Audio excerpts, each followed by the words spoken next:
মুক্তিযোদ্ধা যে বীর মুক্তিযোদ্ধা তার তো সম্মান শ্রদ্ধা সবার প্রতি ভালো থাকা উচিত, সবারই চিন্তা ধারণা ওইরকম থাকা উচিত।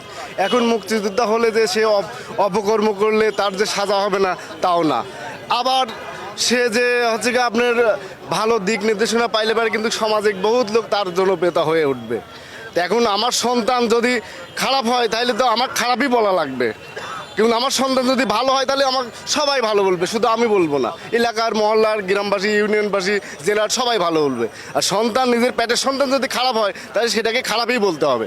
এটা প্রত্যেকটা মানুষের মনের সংস্কার করতে হবে।